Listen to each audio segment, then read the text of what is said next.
Assalamualaikum warahmatullahi wabarakatuh. Alhamdulillahi rabbil alamin. Allahumma shalli wa sallim ala Muhammad wa ala alihi wa sahbihi ajma'in, amma ba'du. Alhamdulillah, segala puji bagi Allah Subhanahu wa taala yang telah memberikan kita hidayah dan taufiknya kepada kita semua untuk bisa melaksanakan salat subuh berjamaah di musalla Salatul Arham ini. Salawat serta salam tak lupa kita haturkan kehadiran junjungan kita Nabi Muhammad SAW beserta para keluarga, para kerabat serta sahabat beliau dan pengikut beliau hingga akhir zaman. Hadirin jemaah salat subuh musalla Salatul Arham yang dimuliakan Allah Subhanahu wa taala, adalah kita mendengarkan tanya jawab agama, fatwa tarjih Muhammadiyah tentang suap. Tanya, dalam hadis yang saya baca bahwa orang yang menyuap dan orang yang disuap itu keduanya akan mendapat siksaan dari Allah Subhanahu wa taala dan perbuatan itu adalah haram. Bagaimana hukum proses selanjutnya bila seseorang menjadi pegawai atau pekerja dan masuknya atau diterimanya itu dengan memberi uang kepada kepala dan panitia penerima, berarti terjadi karena suapan? Apakah hasil atau gaji yang diterima setiap minggu atau setiap bulan karena masuk kerja atau diterimanya itu dengan memberi suap sahkah atau haram? Mohon penjelasan. Jawab, dalam kamus istilah kata riswah yang diterjemahkan dalam bahasa Indonesia suap ialah sesuatu yang diberikan dengan maksud untuk membatalkan yang benar dan membenarkan yang batal, yang dalam pelaksanaannya sangat kompleks. Dasar utama diharamkan riswah atau suap ini ialah Al-Quran surah Al-Baqarah ayat 188. A'udzu billahi minasyaitonir rajim. ولا تأكلوا أموالكم بينكم بالباطل وتدلوا بها إلى الحكام لتأكلوا فريقا من أموال الناس بالإثم وأنتم تعلمون. Artinya, dan janganlah kamu makan harta sebagian dengan jalan yang batal, dan janganlah kamu membawa urusan harta kepada para hakim supaya kamu sekalian dapat makan sebagian dari harta benda orang lain dengan jalan berbuat dosa, padahal kamu mengetahui. Prinsip ayat tersebut ialah melarang orang memakan harta orang lain dengan cara yang tidak hak, artinya dengan cara yang batal, yang diantara penegasannya ialah dengan memberikan sesuatu pada hakim dengan maksud agar hakim memenangkan perkaranya, padahal sebenarnya hak itu ada pada lawannya. Harta yang diputus untuknya yang istilah fiqihnya mahkum lahu, padahal hakikat harta itu bukan haknya tetapi milik pihak yang dikalahkan perkaranya, mahkum alaih. Berdasarkan hadis Nabi, harta itu tetap harta haram yang harus dihindari oleh orang yang dimenangkan. Hal ini disebutkan oleh hadis Nabi riwayat Bukhari dan Muslim dari Ummu Salamah.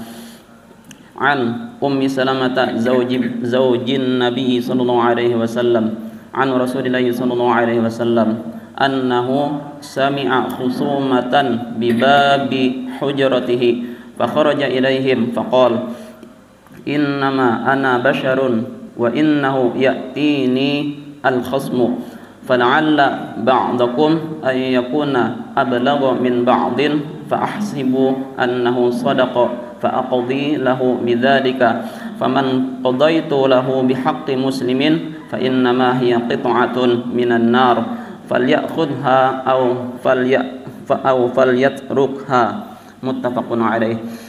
Artinya, dari Ummu Salamah istri Nabi sallallahu alaihi wasallam dari Rasulullah sallallahu alaihi wasallam bahwa ia mendengar suatu pertengkaran di pintu kamarnya, lalu Nabi ke kamar mendatangi mereka dan bersabda, sesungguhnya aku hanyalah seorang manusia dan pertengkaran itu minta penyelesaian padaku. lalu barangkali sebagian darimu lebih lancar lidahnya dalam berdebat dari yang lain, lalu aku kira benar, lalu aku putuskan yang demikian itu untuknya, padahal belum tentu.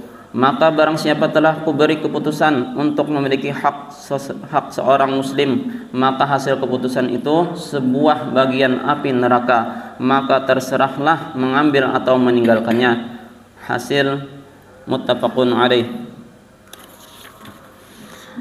Lebih jauh, keharaman itu bukan saja terhadap harta yang didapat dengan cara melakukan suapan, tetapi juga memberi suap atau menerima suap yang termasuk perbuatan yang diharamkan, sebagaimana yang ditegaskan oleh hadis yang diriwayatkan oleh Ahmad dan 4 perawi hadis pemilik kitab Sunan.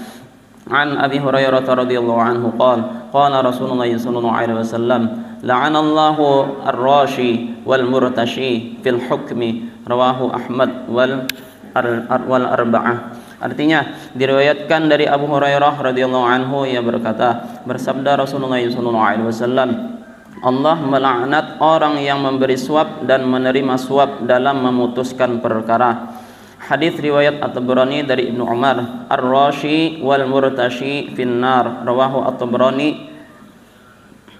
Artinya orang menyuap dan orang yang disuap masuk neraka. La'anallahu ar-rashi wal murtashi wal ra'isha alladhi yamshi bainahuma, rawahu Ahmad an Thuban. Artinya Allah melaknat orang yang menyuap, orang yang menerima suap, dan orang yang menghubungkan antara penyuap dan yang disuap. Jelas bahwa suap suatu perbuatan dosa. Berdosa orang yang memberi suap, berdosa orang yang menerima suap, berdosa orang yang menghubungkan antara penyuap dan yang disuap. Haram pula uang suap yang diterima oleh penerima suap. Sekarang persoalannya, bagaimana harta yang diterima akibat suap? Dalam ilmu usul fiqih, masalah ini masuk persoalan atharun nahyi alal manhiyyi anhu, yaitu pengaruh larangan terhadap yang dilarang. Karena kualifikasi suap berbeda, maka hukumnya sama dengan pengaruh akibatnya dapat berbeda. Suap dengan maksud agar hak seseorang yang bukan haknya menjadi hak pemberi suap, seperti dalam pemberian suap kepada hakim agar hakim memenangkan perkara, atau pemberian kepada seseorang dengan maksud diberikan suatu imbalan padahal menurut kebenaran tidak hak, maka suap itu haram. Harta yang didapati juga haram. Suap yang diberikan kepada seseorang untuk mendapatkan sesuatu, baik itu hak atau barang padahal itu haknya, seperti memberikan uang atau barang agar urusan surat keputusan sebagai pegawai atau pekerja lekas keluar, karena memang sudah lulus ujian penerimaan atau telah memenuhi persyaratan, maka perbuatan memberikan suap berdosa karena telah memberi dorongan atau mendidik orang lain bermental dan berakhlak tidak baik atau melanggar hukum, maka ia harus bertaubat untuk dapat diampuni dosanya. Sedang apa yang diterima sebagai gaji dari pekerjanya merupakan hasil jerih payahnya. Tegasnya, hasil prestasi yang telah diberikan kepada pemberi kerja tentu tidak haram, dan seyogianya agar dengan hartanya yang telah diperoleh itu mau bersyukur dengan menginfakkan sebagiannya sebagai tindak lanjut atas taubatnya, yakni beramal soleh, sesuai dengan firman Allah Subhanahu wa taala dalam surah Al-Furqan ayat 71. وَمَنْ تَابَ وَعَمِلَ صَالِحًا فَإِنَّهُ يَتُوبُ إِلَى اللَّهِ مَتَابًا. Artinya, dan orang yang bertaubat dan mengerjakan amal soleh, maka sesungguhnya dia bertaubat yang sebenar-benarnya. Sesuai pula dengan firman Allah Subhanahu wa taala surah Hud ayat 114, innal hasanati yudhibnas sayyiat. Artinya, sesungguhnya perbuatan-perbuatan yang baik itu menghapuskan dosa perbuatan-perbuatan yang buruk. Sesungguhnya perbuatan-perbuatan yang baik itu menghapuskan dosa perbuatan-perbuatan yang buruk. Itulah peringatan bagi orang-orang yang ingat. Alhamdulillah, telah kita dengarkan sebuah tanya jawab tentang suap. Mudah-mudahan dengan mendengarkan apa yang disampaikan tadi menambah keimanan kita kepada Allah Subhanahu wa taala dan menambah ilmu pengetahuan kita. Amin ya rabbal alamin. Kurang lebihnya mohon maaf. Kita akhiri dengan doa kifaratul majlis. Subhanakallahumma wa bihamdika asyhadu an la ilaha illa anta astaghfiruka wa atubu ilaik. Wassalamualaikum warahmatullahi wabarakatuh.